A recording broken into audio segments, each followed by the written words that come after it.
All right, Kelsey, let's see if we can help you out. So number 5, we have x's on both sides of my equal sign. So I'm going to draw my dotted line. And I like to move my smaller x over to my bigger x. So I'm going to subtract 3x from both sides because this x is positive here. It's positive 3, so I have to subtract to get it to cancel. 7x minus 3x is 4x minus 5 equals, cancel, 4. Bring that down. Then I'm going to add 5 to both sides. So I get 4x equals 4. And then I'm going to divide both sides by 4.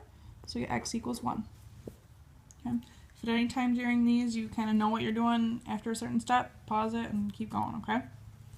Number 6 is very similar, it just has fractions involved, okay? So don't let fractions make you nervous. Again, I'm going to draw, excuse me, this dotted line.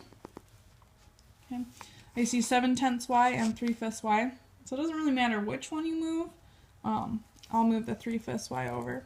So again, this is positive, so I subtract 3/5 y to both sides. Now I'm going to need a common denominator, so off to the side, 7/10 minus 3/5, common denominator is 10.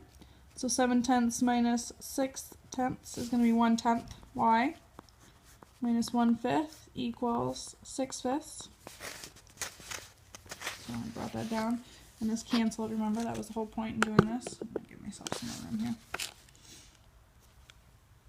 Now I'm going to add 1/5 to both sides. That was a 5 there, sorry. So I get 1/10 y equals 6/5 plus 1/5 is 7/5. Now I have 1/10 times y equals 7/5, so I'm going to divide both sides by 1/10. So I get y equals 7/5 times 10 over 1. 5 and 10 cancel to be 2, so I get y equals 14. Okay. This one, same deal, we just have a distributive property to go with. So 1/4 times x, 1/4 times 3. So that gives me 1/4 x plus 3/4 plus 3/8 x equals 13/4. I'm going to combine like terms on this side, and because they're on the same side, I don't do the opposite operation. So I need a common denominator again. So I have 2/4 x plus 3/4, 2/8 here, plus 3/8 x equals 13/4. So now when I combine like terms, I get 5/8 x, oops, the x is up here more, plus 3/4 equals 13/4.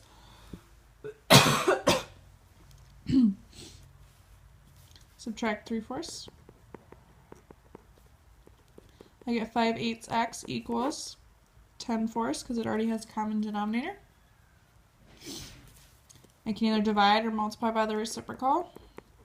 So I get x equals 10/4, copy dot flip flop. Okay, 5 goes into 10 2 times. 8 goes into 4 goes into 8 2 times. So I get x equals 4.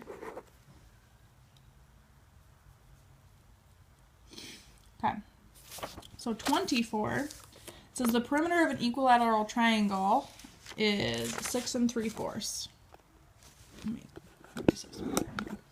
Okay, find the length of each side. Now remember, an equilateral triangle just means all 3 sides are the same. So I could call this one x, and this one x, and this one x. And when I add them all up, it gives me 6 3/4 here. Okay, so I'm going to zoom in a little bit here. So I know that x plus x plus x equals 6 3/4. So x plus x plus x is just 3x. 6 3/4 I'm going to convert to an improper fraction, so 6 times 4 is 24, plus 3 is going to be 27, right?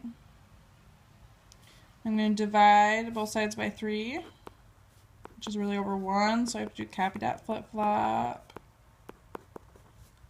3 goes into 27 9 times, so I get x equals 9/4. So each side length is 9/4. That was a really bad circle, sorry. Or square, whatever I was trying to draw. Hopefully this helps, and if it doesn't, let me know and we can talk Monday morning. Have a great weekend. Bye.